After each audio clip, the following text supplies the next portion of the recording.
ओम ज्ञानतिमिरन्धस्य ज्ञानाञ्जनशलाकया चक्षुरुन्मिलितं येन तस्मै श्रीगुरवे नमः। वन्देऽहं श्रीगुरोः श्रीयुतपदकमलं श्रीगुरून् वैष्णवांश्च श्रीरूपं साग्रजातं सहगण रघुनाथान्वितं तं सजीवं साद्वतं सावधूतं परिजनसहितं श्रीकृष्णचैतन्यदेवं श्रीराधाकृष्णपादान् सहगण ललिता श्रीविशाखान्वितांश्च। हे कृष्णा करुणा सिन्धो दीनबन्धो जगत्पते गोपेश गोपिका कान्त राधाकान्त नमोस्तुते। तप्त काञ्चन गौरांगी राधे वृन्दावनेश्वरी वृषभानुसुते देवी प्रणमामि हरिप्रिये। नमो महावदान्याय कृष्णा प्रेम प्रदायिने कृष्णाय कृष्णा चैतन्य नाम्ने गौरत्विषे नमः। पंचतत्वात्मकं कृष्णं भक्तरूपस्वरूपकं भक्तावतारं भक्ताख्यं नमामि भक्तशक्तिकं। श्रीकृष्ण चैतन्य प्रभु नित्यानंदा श्री अद्वैत गदाधर श्रीवासदि गौरभक्तवृंदा। हरे कृष्णा कृष्णा कृष्णा हरे हरे हरे राम राम राम हरे हरे। जन्माद्यस्य यतोऽन्वयादितरतश्चार्थे सुविज्ञस्वराट् तेने ब्रह्महृदाय आदिकवये मुह्यन्ति यत्सूरयः। तेजो वारिमृदां यथा विनिमयो यत्र त्रिसर्गो मृषा धाम्ना स्वेन सदा निरस्तकुहकं सत्यं परं धीमहि। नारायणं नमस्कृत्य नरं चैव नरोत्तमं देवीं सरस्वतीं व्यासं ततो जयमुदीरयेत्। स्वस्ति अस्तु विश्वस्य खलः प्रसीदतां ध्यायन्तु भूतानि शिवं मिथो धिया। मनश्च भद्रं भजतादधोक्षजे आवेश्यतां नो मतिरप्यहेतुकी। आप सभी का स्वागत है श्रीमद् भगवद गीता के। We welcome all of you to this class on Srimad Bhagavad Gita. We are studying second chapter, verse number 23. In the previous verse, Bhagavan said that this body is like clothes.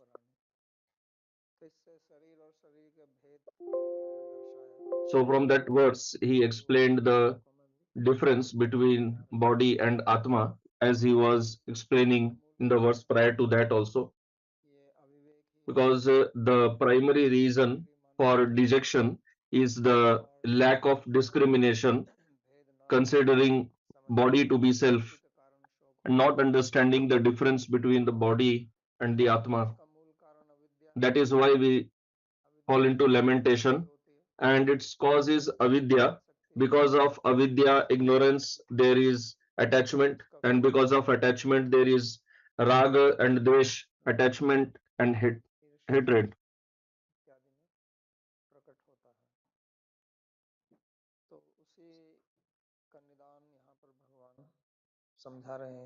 So Bhagavan is explaining that only here.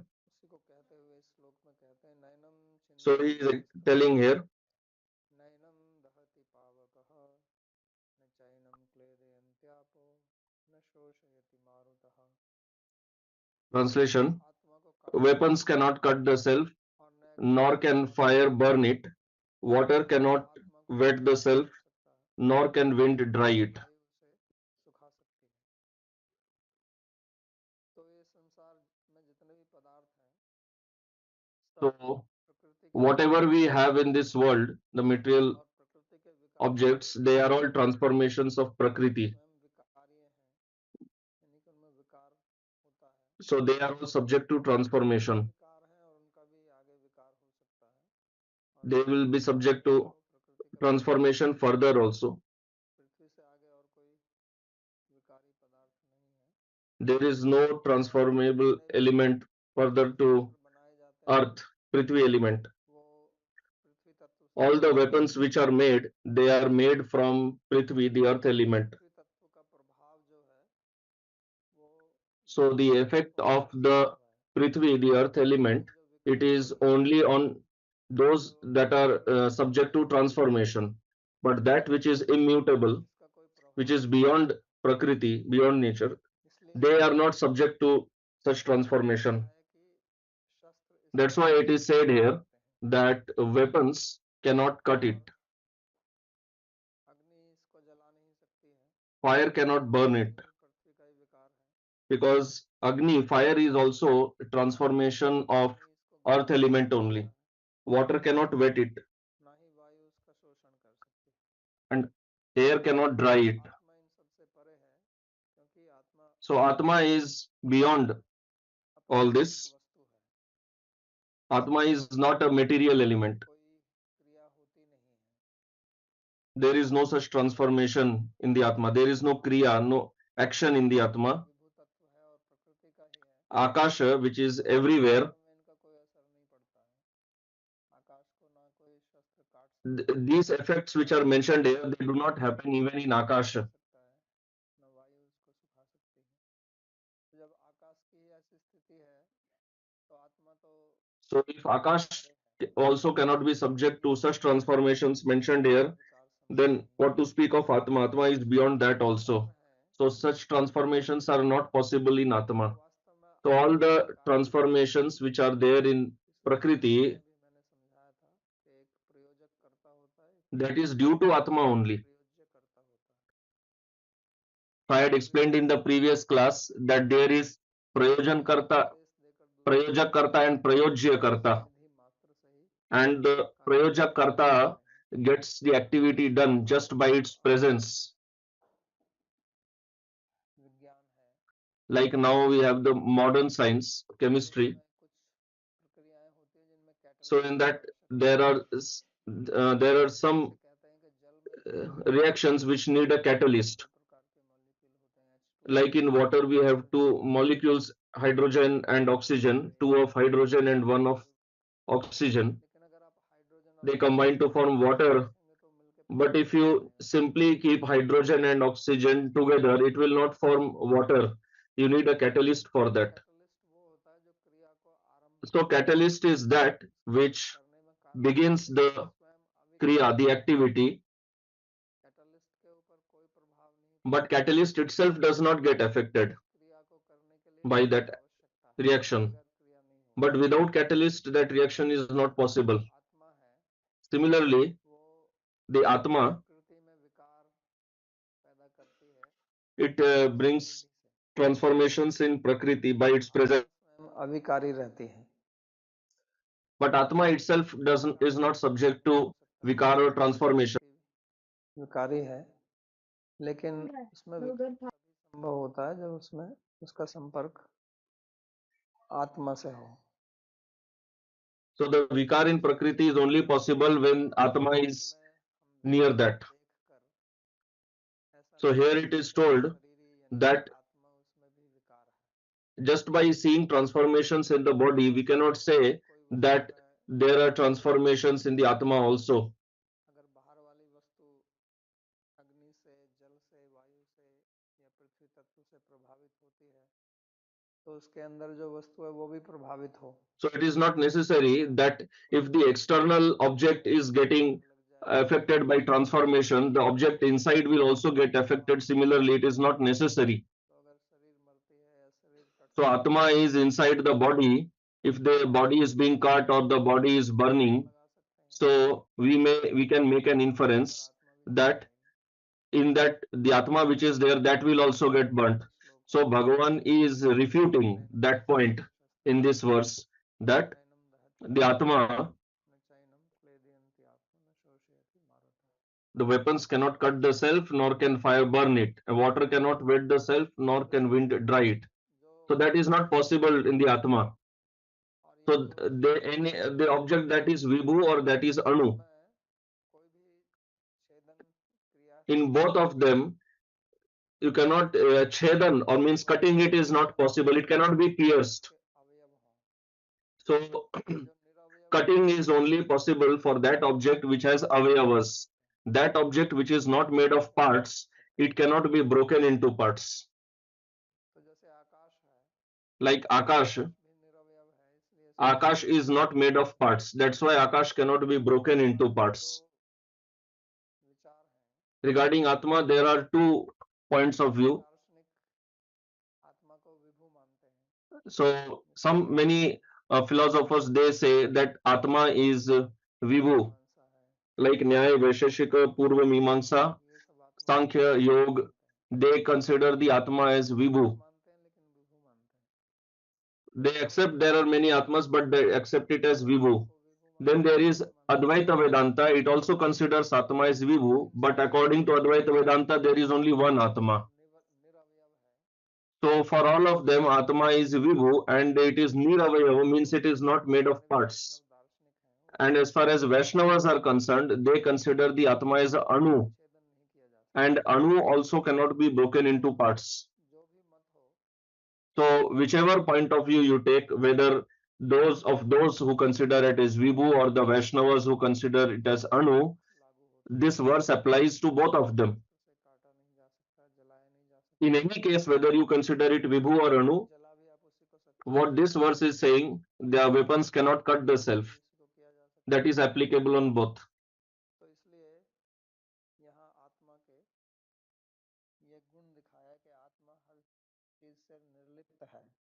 So here Atma's quality is being shown that Atma is not affected by all these things which are mentioned in this verse.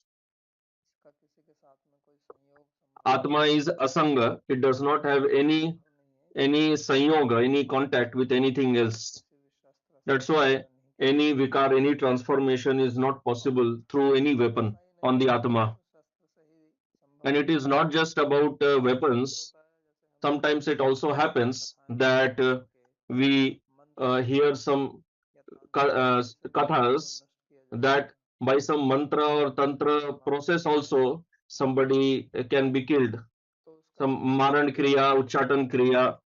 So that also does not happen on Atma because Atma is beyond all that. से बताने के लिए भगवान So आगे Bhagavan is बोलते हैं, explaining that same point again in the next verse. क्लेद्यो शोष्य एव च नित्य सर्वगतः स्थाणु अचलोयम सनातन। इसे आत्मा को So, translation: the self cannot be cut or burnt. गीला नहीं किया It cannot be moistened or dried. It is indestructible, आत्मा नित्य omnipresent, stable, immovable, and eternal. इस श्लोक में कोई नई बात नहीं कही गई So है। actually, there is nothing new that Bhagavan is telling in this verse. What he is telling here has been explained earlier also. पिछले श्लोक में भी कहे हैं भगवान ने, और नित्य All the 4 points which are mentioned in this verse, they were in the previous one also. And as far as the next line in this verse, that has also been explained in the previous verses. श्लोक में कहा गया So in one way, whatever is being explained in this verse is a repetition. दोष नहीं है, But here, the fault of repetition will not be applied because Atma is such an object which has never been experienced by anyone. And because nobody has experience of Atma, that is why the explanation of Atma has to be repeated here by Bhagavan, so that our samskaras become very firmly fixed in that understanding. Although we are Atma only, and Atma only experiences everything, but Atma is not knowing itself only. And not knowing itself,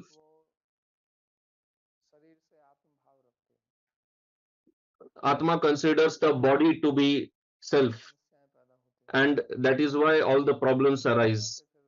So that is why Bhagavan is explaining that same point again, so that we become firmly fixed in this understanding. So Atma is Nitya, it is eternal. Atma is Sarvagataha. This word is a little difficult to understand. What is the meaning of Sarvagata, omnipresent? Because it seems from this word that Atma is present everywhere. It is Sarva Vyapi, omnipresent. So Advaita Vedanta Vedantists also say that Atma is Vibhu. So now the question is, how will Vaishnavas explain this? Because according to Vaishnava Acharyas, Atma is Anu, it is not Vibhu. And Sarva Gata means that which is going everywhere, it is present everywhere. And because it is present everywhere, then it becomes Vibhu, Sarva Vyapi. So this word is explained in different ways. One meaning is given by Sri Ramanujacharya in his Gita Bhashya, that Sarvagata means, here Sarva means Sarva Vastu, all the different Vastus, the objects which are there, Atma can enter any of them because Atma is Anu. So since it is Anu, its entering any object cannot be obstructed. Just like we explained earlier, that no weapon of Prithvi Tattva can cut it. So there is no obstacle for the Atma because nothing touches the Atma. Since nothing touches the Atma, Atma can enter anywhere. So that is one meaning of Sarvagataha. Then Shri Vishwanath Chakravarti Thakur has explained in another way. Sarvagata means that its consciousness is spread across the body. Although it is situated in one place in the body, but by its consciousness, it's pervading the entire body. So whatever be the size of the body, big or small, whether it's of an ant or elephant or a dinosaur, which were earlier. So whatever be the size of the body, Atma can spread its consciousness across that body. Third meaning of Sarvagata is that all the different types of bodies which are there, like there are Divya bodies of Devatas, there are Asuric bodies of Rakshasas, and there are human bodies, all the different types of living beings which are there. Atma can get into any type of body. So like these three types of explanations were there, considering Atma as Anu. And those who do not consider Atma as Anu, for them the meaning is very straightforward, that it is Sarva Vyapi, it is present everywhere. So it can be understood in both ways. And then Atma is Sthanu, means it is stable. So Sthanu means which is stable in one place, which does not move here and there. Means uh, it is not moving. It's fixed there, not dynamic. So So if you consider Sarvagata as present everywhere, then obviously Sthanu means you have to take it as fixed. Because if something is present everywhere, there is no place remaining where it could go. Because if it can go somewhere, that means it was not present in that other place to begin with. So then it is no longer Sarvagata. So that is also not possible. Now, those who consider Atma as Anu, for them, Sthanu means that Atma does not, there is no shaking or wavering in the Atma, like there is a pillar. Sthanu means, Sthanu word refers to a tree which has dried up. Its leaves all have fallen off. So there will be no shivering or wavering in that. It will not shake. So Atma is stable. So Atma does not, it does not move from its place, because for that you need wind. If you have to move, if something has to be moved, then either wind has to move it or by your hands you have to move it. But since these things do not contact the Atma, so there is no question of Atma moving from its place. It just remains in its place. There are two types of kriyas. One is that you stand in your position and still you move here and there, move your body. Another is you change your place only. So here sthana means Atma remains in its place and it is devoid of activity. And the next word is achala.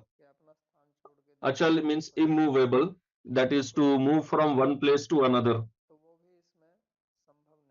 So that is also not possible in the Atma. Atma is fixed in its place. So that is why it is achal, it is immovable also. It does not move in its own position where it is there, and it does not change its position also. But still it is called sarvagata. So then there will be contradiction. If you consider it as anu, so considering it as anu, then how can you call it immovable? Because if it is anu, then it will move from one body to another body. And Bhagavan himself said that the Atma takes up another body. He told that in the 22nd verse. So now, Atma, when it takes up another body, it doesn't mean that Atma remains in its place and the new body comes to it. When a person dies, meaning when Atma leaves the body, the Atma has leaves that place and it moves to another body. It is not that Atma remains in that place where it was in that body. If you change your clothes, then you will discard the clothes that you are wearing and you will wear new clothes. So here also, if Atma has to leave this body and go to another body, then it has to move. Then how will it be immovable and how will it be called stable in one place? So this is worth deliberating. So now if I ask you, if you are sitting on your chair, so are you moving or you are stable? If I ask you, you are sitting on your chair and you are not moving, you are just hearing attentively, you are not moving. So I will tell that you are stable. I will not, you cannot say that you are sitting on the chair also and moving also. It's not like that. But you are but you are stable, but still you are actually moving. Why? Because the earth is moving. The position where you were before when the class began, uh, now you are not in that place because in 1 hour earth travels a long distance. So even if you are immovable, still you are moving because what you are sitting on, that itself is moving. When you are traveling in a vehicle, you are not moving. Otherwise, you will get separated from the vehicle. So the vehicle is moving, you are not moving. So in the same way, in the previous class, I had explained that we have two types of body. One is the subtle body and one is the gross body. So death means that Atma leaves the subtle body, Atma leaves the gross body and it gets carried by the subtle body. So in the 15th chapter, Bhagavan will explain this, that how Atma leaves the body.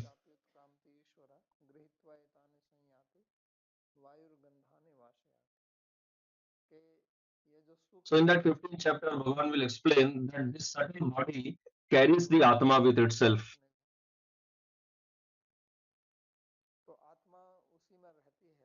So Atma remains inside the subtle body, and the relation of Atma with the subtle body is anadi.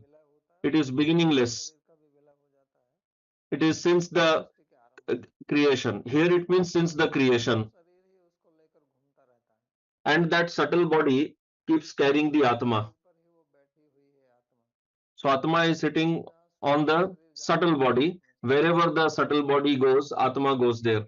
Atma itself is not moving anywhere. That is why Atma has been called here Achala, immovable.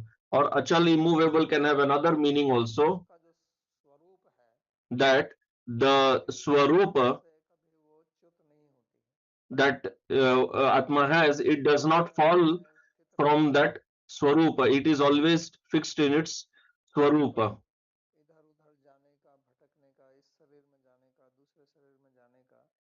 That now that Atma enters different bodies, those things do not affect the Atma actually. That is also one meaning of Atma being immovable, means it does not move from its Swarupa.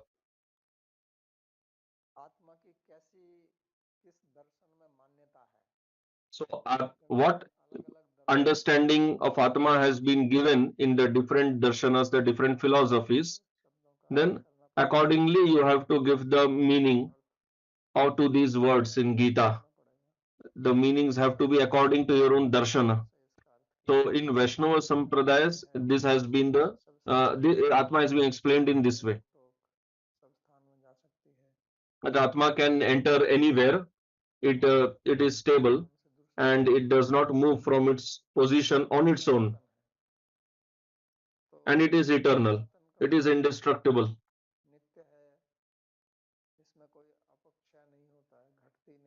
It does not deteriorate. It does not increase in size.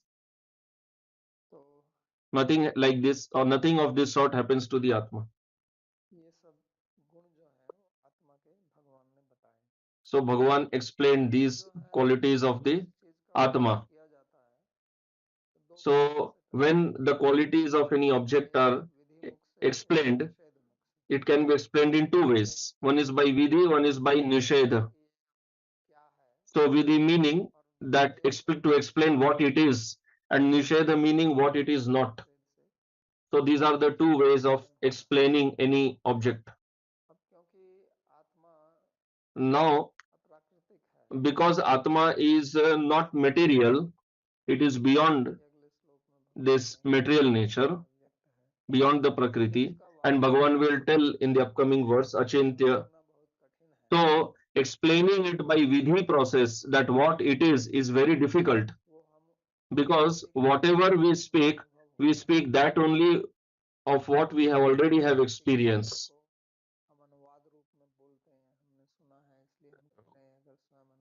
We also speak another person's experience through Anuvada, that this is what I have heard, and all our experience is material.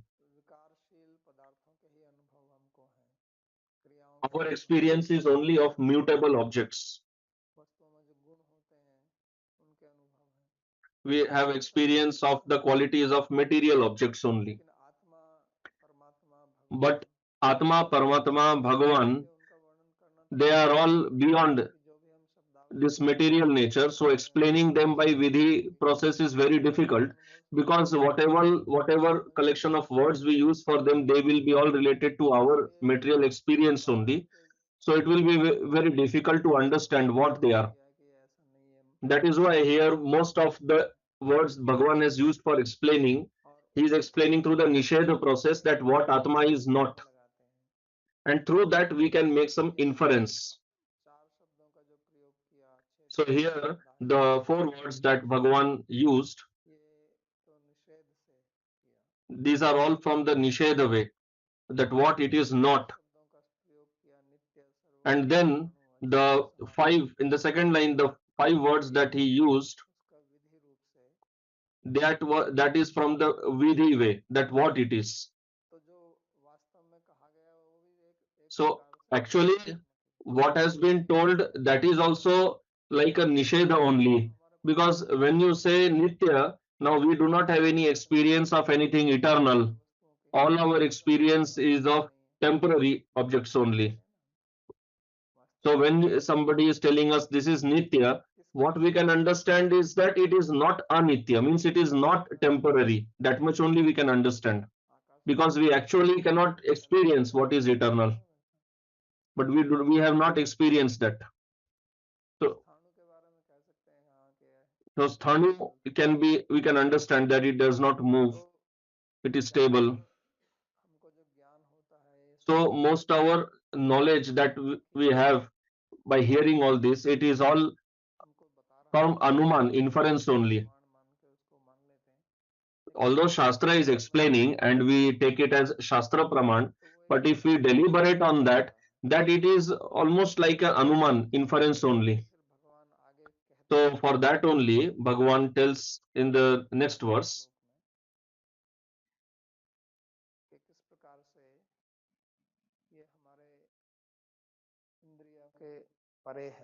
So Bhagavan explains how the Atma is beyond our senses.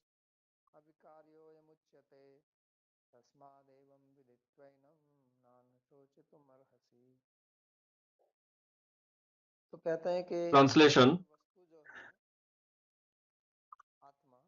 So here Bhagavan is telling that this Atma, it is avyakta.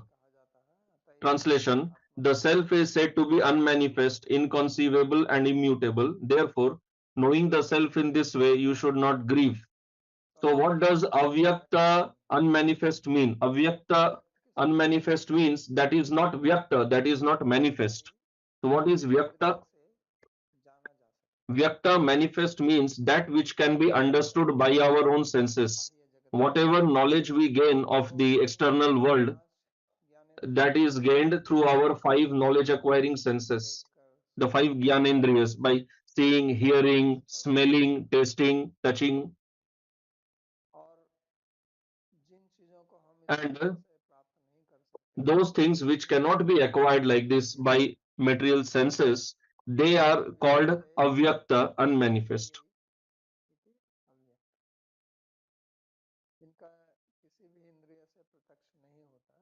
So these things cannot, we cannot get pratyaksha knowledge of these things, non-material things, through our indriyas. So Atma is not a Vishaya for our knowledge acquiring senses. And all the objects that we have around, these are all material and they are also very limited. Even for material things, like we cannot hear sound of all frequency levels. We can hear sound only in a limited range of frequency. There are a lot of sounds of different frequency that we cannot hear. We can see objects of a limited range only. Even material objects cannot be seen completely by us. We cannot hear everything. Then what to speak of Atma? It is non-material. So that's why here Atma has been called Avyakta, unmanifest. So that's why explaining it through Shabda is also very difficult. But still, Bhagavan is explaining that. That's why it's a complicated subject. Explaining something which cannot, whose knowledge cannot be acquired through any knowledge acquiring sense, which is not the subject matter of any of our material sense. So how to explain that? So it is like teaching music to a deaf person. So how to teach that person, because that person cannot hear only. So that is why we get bewildered in trying to understand the Atma, or different understandings of Shastra arise and people explain in different ways, because what the verse is teaching is about an object which is beyond our senses, and because it is avyakta, unmanifest, that's why it is achintya, inconceivable, which we cannot think of, means it is beyond the mind, because through the mind we can imagine about only that object which we have got pratyaksha knowledge through our senses, direct knowledge.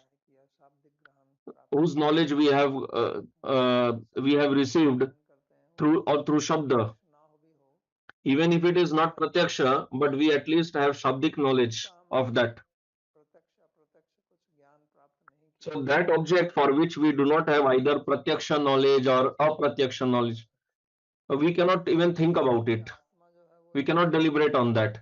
And because Atma is beyond the senses, that is why thinking about it through the mind also is very difficult. Because even if you tell that it is eternal, indestructible, immovable, stable, now what will you think about it in your mind?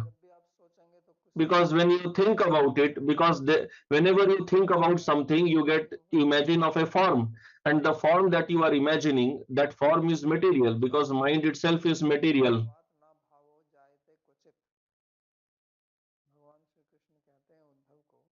Shri Krishna is telling Uddhava that object which has never been seen by you, and that object which has never been heard by you, regarding that you cannot have any thought in your mind. That is not possible. That is why here, whatever little Bhagavan is explaining here about Atma, if we start imagining in the mind, thinking in the mind, what shall we think? That it cannot be moistened, cannot be dried, cannot be cut. What will you think about it? What is its form? Because whenever we think of some form. So when we dream, then in dream there are forms. So that's why Bhagavan is telling here it is achintya, inconceivable, avyakta, unmanifest. So that's why in the upcoming verse Bhagavan will tell that it is ascharya.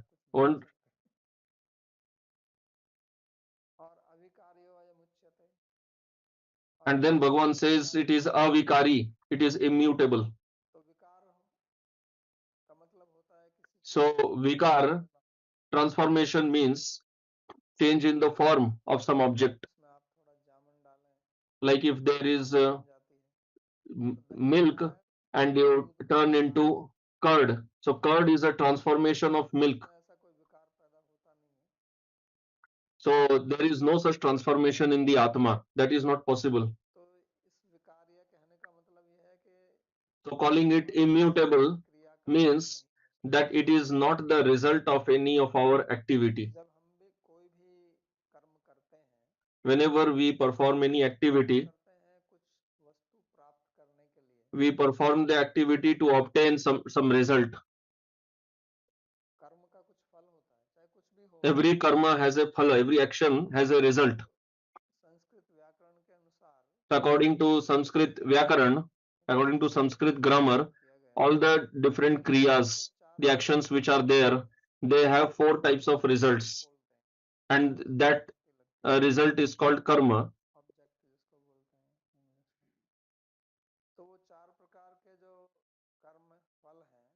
The four types of karma phalas which are there, they are called vikarya, samskarya, utpadya, and prapya. All the different activities you do, they are either samskarya, means you are doing samskara of something. Some Samskar means to put some extra quality in that. Like when you take bath and you put some perfume, then it is like samskarya. You are putting something extra. So if your clothes are dirty and you clean it, then that is called samskarya. You clean it. If you clean the utensils, then that is samskarya, cleaning it. Next is vikarya. So vikarya means to change the form of something. If you take vegetable and cook them, so the vegetable which was hard earlier, now it becomes soft. Its taste also changes, its color changes, its form changes. So there is vikar, there is transformation.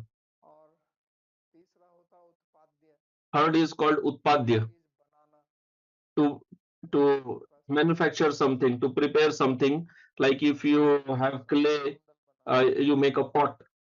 If you have gold, you make an ornament. You have thread, you make cloth. So this is utpadya. और चौथा होता है प्राप्य, And the fourth is prapya, किसी चीज को प्राप्त करना। to obtain जैसे हम something. अपने घर से मंदिर जाते हैं So from your home you go to temple to take darshan. तो मंदिर जाना जो है उसको प्राप्त करना, या आप पढ़ते So हैं this is like prapya, ज्ञान going to the को temple, प्राप्त or करना, you are studying, so you are obtaining knowledge. कोई पैदा नहीं कर रहे हैं, इसको You are प्राप्त not generating some knowledge. The knowledge is there, but you are getting it. तो जितनी भी क्रियाएं हम करते हैं So all the activities that we perform, वो इन their चार phala, वर्ग में their result, और कुछ it's in शास्त्रों में these four categories. And some grammarians, category they डाल also make a fifth category, that is इसमें called tyajya, to discard something.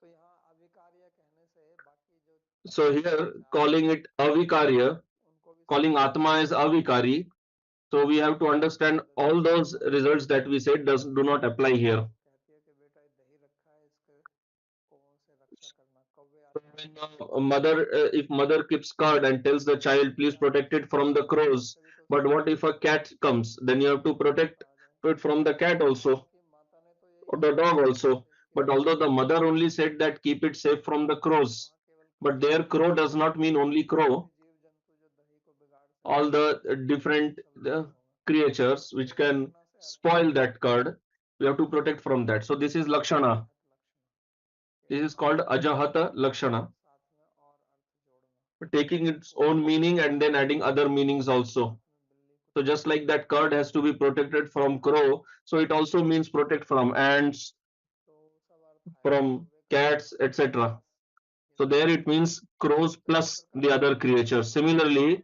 here when Bhagavan is telling avikari, it also means asamskarya, anutpadya, etc. तो यानी All those are किसी भी also क्रिया का applicable here. कहने का अर्थ ये So point is that Atma is not the phala, the result of any kriya, any activity.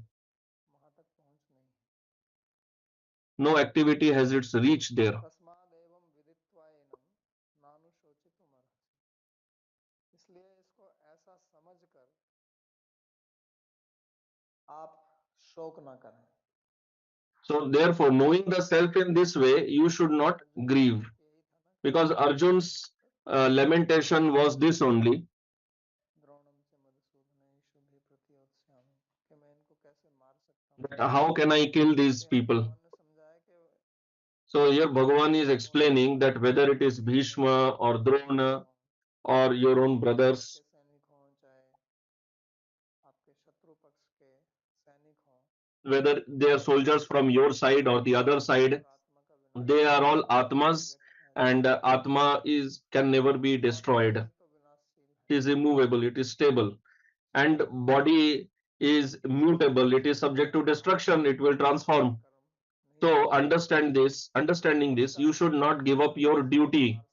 मार सकते हैं, Now this does not mean that we can go and kill anyone. इतना ही है No, कि it simply means that कि इनके understanding this, ऐसा हो जाएगा, इसलिए मैं अपने that कर्तव्य को death will happen. So anyway, if death is going to happen, I should not I don't need to perform my duty. No, that is not the case. We should perform our duty. एवं विदित्वा, And this is only possible that when we जैसा understand this जैसा इस knowledge that Bhagavan is giving here, the way Bhagavan is explaining, समझाया है, if we understand the self in that way, then only we can be fixed in our विदित्वा duty. मतलब जानकर, And here Bhagavan is telling Viditva means by understanding. समझकर का मतलब ये नहीं है कि समझ So here understanding को जो है does not mean कुछ तपस्या that करनी पड़ेगी, after understanding you have to go and perform severe austerity, tapasya.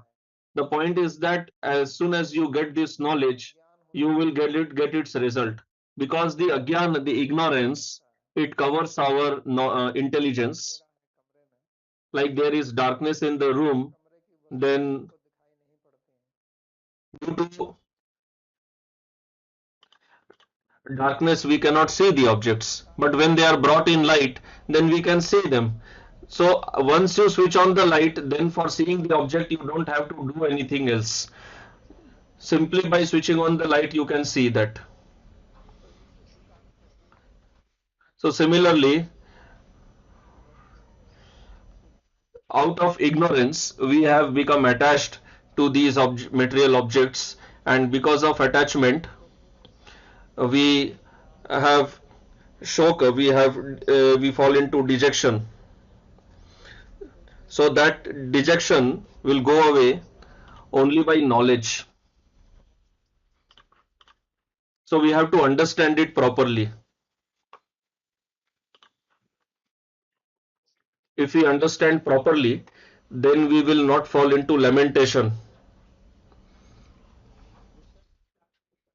So we do not have to get rid of the material object. When people hear Bhagavad Gita, when they understand, they become afraid, thinking that now we have to give up everything. So here, what you have to discard is not that object due to which you are lamenting. We do not have to discard that object itself, because the cause of lamentation is not that object, it is the attachment in the object. That is the cause of the lamentation. The object does not have any problem with itself. That's why Bhagavan never tells us to get rid of the object itself. Bhagavan tells again and again in Gita that instead, compared to sannyas, karma yoga is better.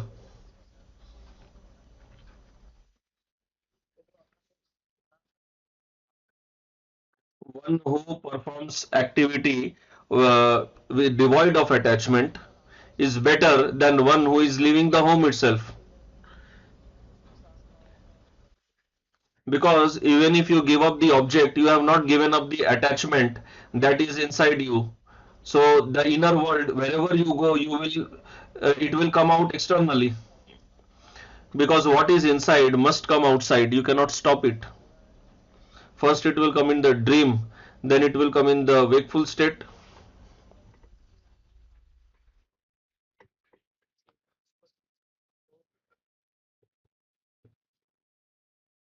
So the attachment can be given up only by knowledge.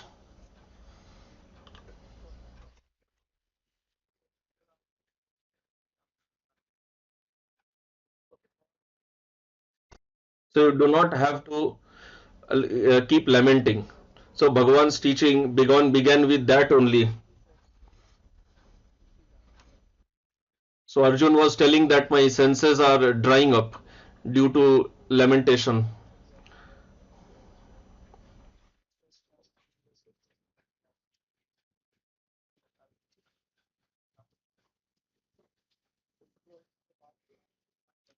So that's why now Bhagavan is bringing that same point again here. So Bhagavan is making the connection. So we have to understand this connection, because what Arjun was telling, that I am, my senses are drying up due to lamentation, and here you are talking about Atma. So what is the connection? So Bhagavan is showing the connection, that this lamentation is due to your ignorance of the understanding of Atma. If you understand it properly, then there will be no lamentation. This is the objective behind why Bhagavan is explaining about Atma here.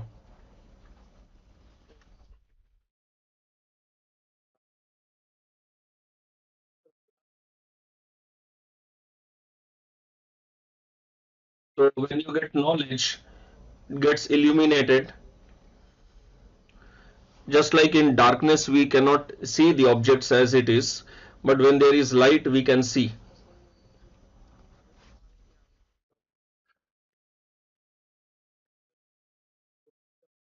So you don't have to do any separate activity for that, you just have to use your intelligence to understand that. So later also Bhagavan will tell time and again that use your intelligence. You have to reform your intelligence.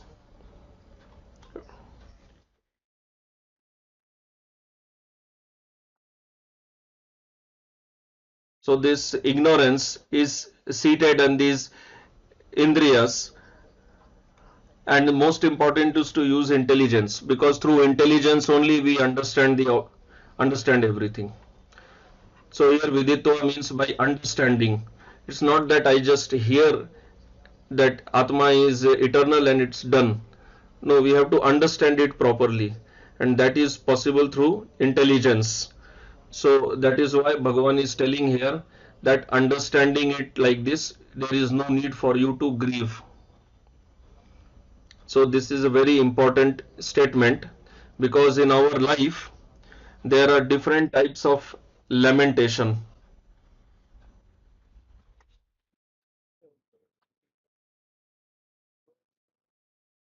There are different circumstances, different causes in our life for which we lament. But this lamentation happens to only a foolish person, not to an intelligent person. So that means a wise person understands, and one who is not wise doesn't understand.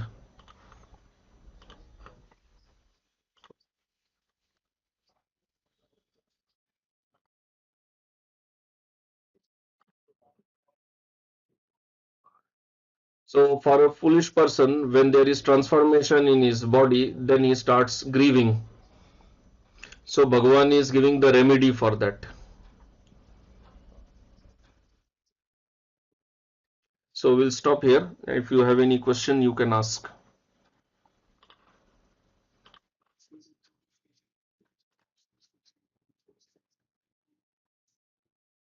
So question is, can you explain the meanings of Sarvagata as per Vaishnav Siddhanta? So answer, one is that it is pervading the entire body, and second meaning is that not just one body, it travels to the other body also after death.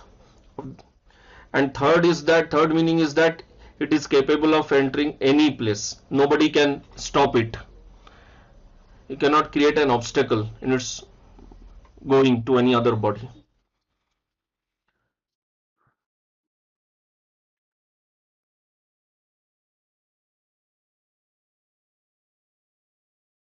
So the question, since if we are not sure of our next destination, we become scared.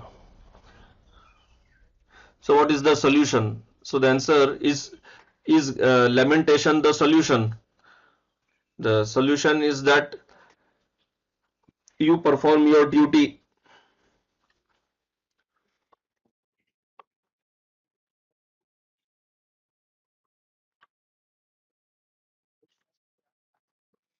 In future, what will happen? Nobody can understand that.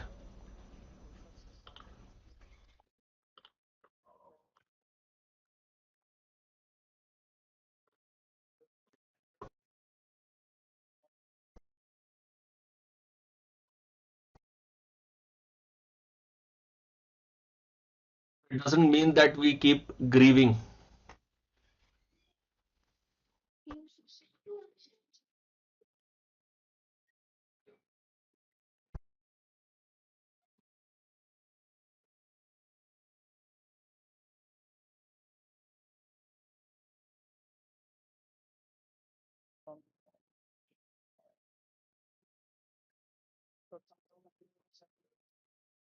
ये नित्य और शाश्वत इनका भेद क्या है? What is question? What is the difference between Nitya and Shashwat? ऐसे है, मैंने पिछले पार्ट में भी ये बताया था हाँ, कि जब कुछ पर्यायवाची So I had शब्द explained earlier लगाए also जाते हैं that when there are तो synonyms उनका कुछ used भेद for स्पष्ट something, करना पड़ता है। जैसे then we नित्य have होता है to give सर्वज्ञ their सर्वविद, explanation with some difference. उपनिषद में वाक्य आया है कि भगवान जो है सर्वज्ञ हैं और सर्वविद So हैं। in Upanishad also it has been explained एक ही है that सर्वज्ञ Bhagavan और is Sarvajya and Sarvavit, सर्वविद का but मतलब the meaning is same. Sarvajya and तो Sarvavit इन means सर्वविद same, दोष से बचने के that he लिए knows कहते everything. हैं कि So then सर्वज्ञ to और avoid the fault सर्वविद of repetition, it is explained सर्वज्ञ और that सर्वविद Sarvajya means one who understands in a general way, and Sarvavit means in a special way. नित्य शाश्वत So similarly, सनातन Nitya, Shashwat, ये Sanatan, अगर एक साथ we रखें have to give their meanings in slightly different way. इसका if they are coming together. Nitya means one doesn't have any beginning or end, and Sanatan meaning that which does not deteriorate.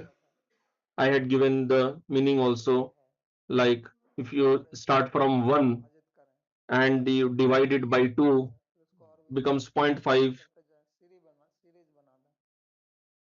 and you keep making a decreasing series, it will keep decreasing, but it will not end. It will remain, but it will keep deteriorating. So in this way, एक Akshay giving the meaning.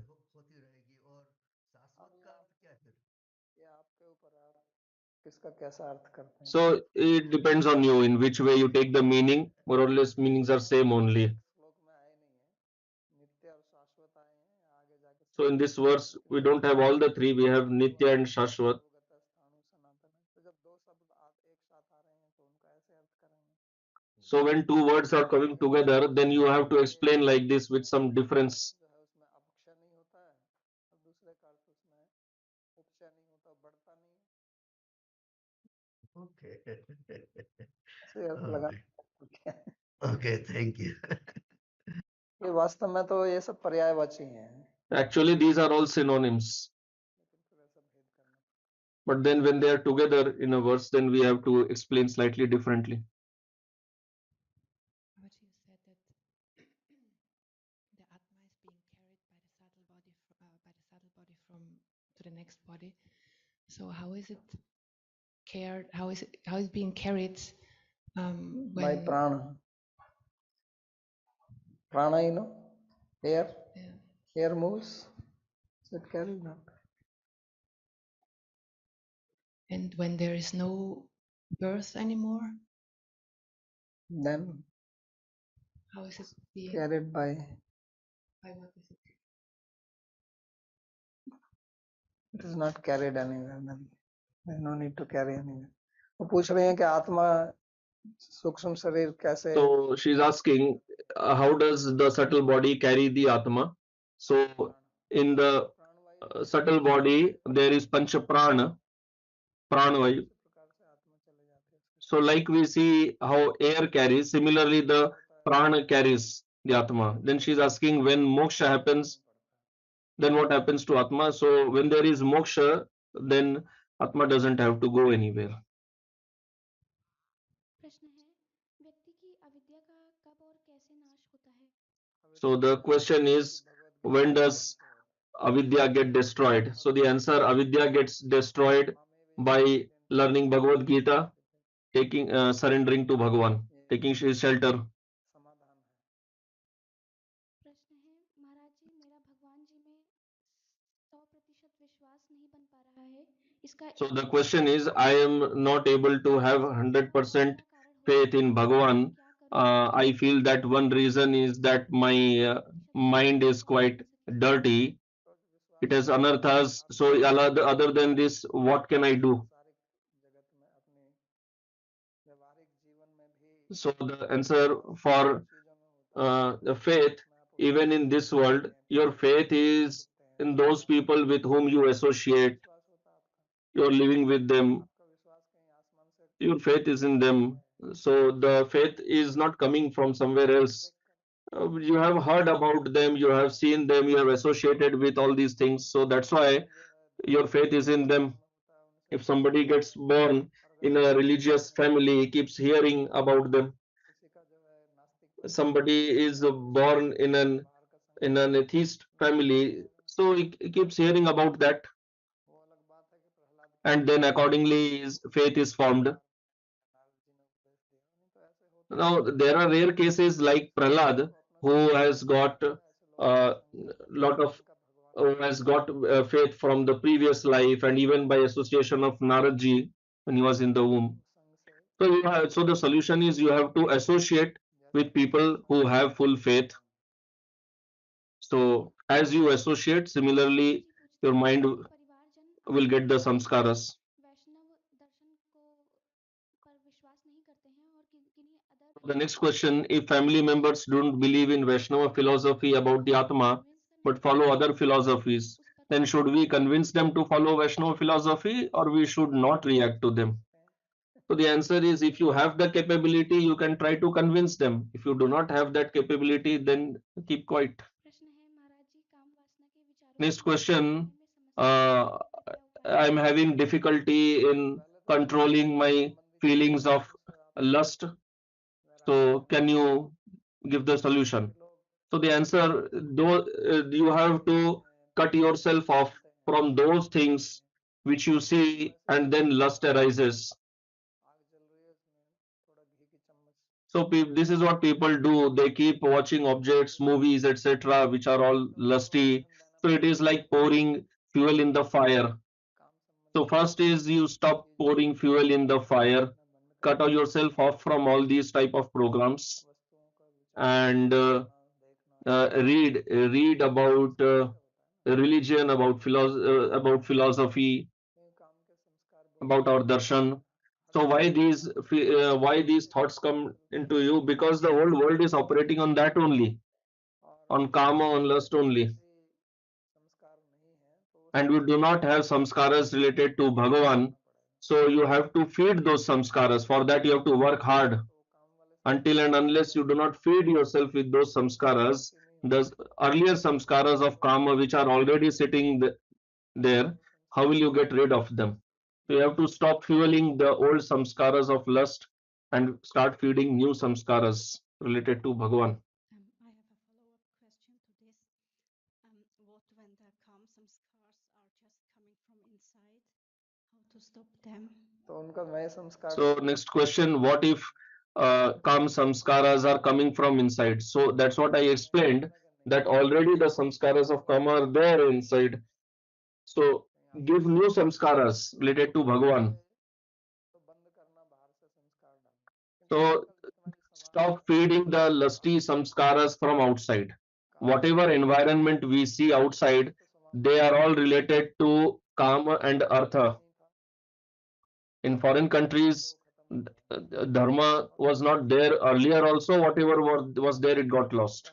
And now from India also, it is getting lost.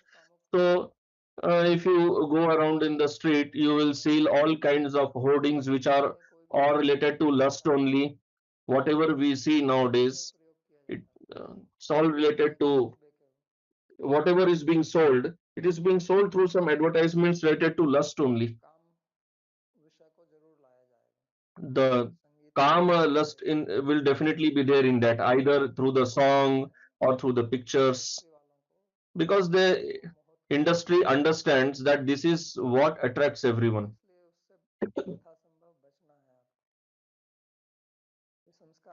So as far as possible, we have to keep ourselves protected from that, because if we get these samskaras, then accordingly thoughts will arise in the mind. So you have to protect yourself from that, and for that you have to do a lot of practice. So one thing is that the whole society is moving ahead towards more and more of karma. So this is like you uh, go in a pond or a lake where there are crocodiles everywhere. They are all ready to eat you up. So this is the situation everywhere. You go out of your home, everything is all related to karma, all related to lust only. So that is being sold everywhere. प्रश्न है, बाबा जी महाराज आपकी So बातें समझ next आती हैं, question. अनुभव में नहीं आती, I understand what you speak, but I am unable to experience them. So for experiencing, what should I do? So answer, for experiencing what you are hearing, you have to perform sadhana, because those things which you are experiencing, for that also you have done sadhana. Like people smoke cigarette, do they start deriving pleasure out of cigarette immediately? No. Initially, when a person smokes cigarette, then his mouth burns, there are tears in the eyes, but still he doesn't give it up. He keeps doing it. Then slowly, when he becomes fixed up in that, then he starts deriving pleasure in smoking cigarette. Similarly, drinking wine, the person who drinks for the first time, does he derive pleasure in that? There was a person who was addicted to drinking wine. So wife was always complaining, why do you drink? And he was going daily to the bar.